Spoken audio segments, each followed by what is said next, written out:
Bonjour à tous, j'espère que tout le monde va bien. Aujourd'hui, je vais faire la pâte de 10 minutes. Donc, je vais vous montrer comment je fais ma pâte de 10 minutes. Donc, pour mes viennoiseries, pour mes pizzas, pour mes petits pains farcis. Donc, voilà, c'est la même pâte. Après, on la met salée ou on la met sucrée. Donc, la recette est pareille. Donc là, dans mon saladier, j'ai 14 grammes de levure. Parce que ces temps-là, il fait froid. Donc, je mets 14 grammes de levure. Une cuillère à soupe de sucre. Je vais mettre, donc j'ai 500 grammes de farine, mais tout de suite je vais mettre que 2 cuillères à soupe de farine avec tout ça.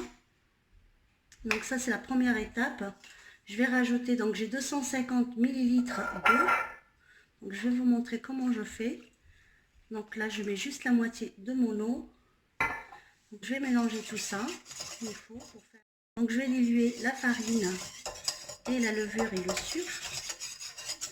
Donc ça c'est la première étape que je fais. Laisser reposer, comme je vous avais dit, 10 minutes et je reviens vers vous. À tout de suite. Je reviens après l'avoir laissé reposer. Donc vous voyez comment ça a doublé de volume. Donc là j'ai mis juste la levure avec 2 cuillères à soupe de farine. Donc vous voyez, la levure a bien fait son effet. Donc a bien levé. Donc là je vais rajouter la totalité de ma farine et l'eau et salé. Alors comme moi ça va être une pâte que je vais utiliser pour du salé, donc je vais mettre un peu d'huile d'olive dedans. Donc si c'est pas pour du salé, vous pouvez mettre du beurre ou de l'huile de colza ou l'huile normale. Donc voilà. Donc là je mets l'eau, la totalité, les 250 millilitres, et je vais commencer à mettre ma farine petit à petit. Donc il faut bien la tamiser pour pas avoir de grumeaux dans votre farine.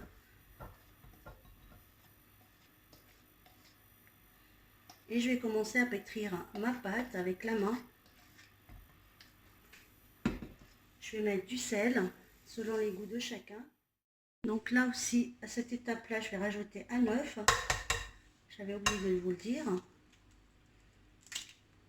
Voilà.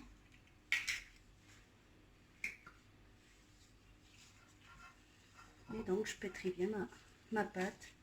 Et je vous retrouve après. L'huile d'olive, je la mets en dernier. Voilà ma pâte de 10 minutes. Donc elle est souple. Voilà, elle est lisse. Donc c'est ça. Donc ma pâte de 10 minutes.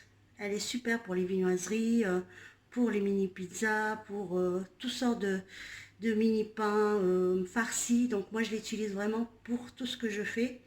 Donc c'est une pâte qui est rapide à faire, qui me facilite beaucoup aussi la vie, on va dire quelque part. Donc voilà, j'espère que cette recette vous plaira. N'oubliez pas de liker et de vous abonner à ma chaîne. Et je vous dis à la prochaine fois pour une nouvelle recette. Ciao!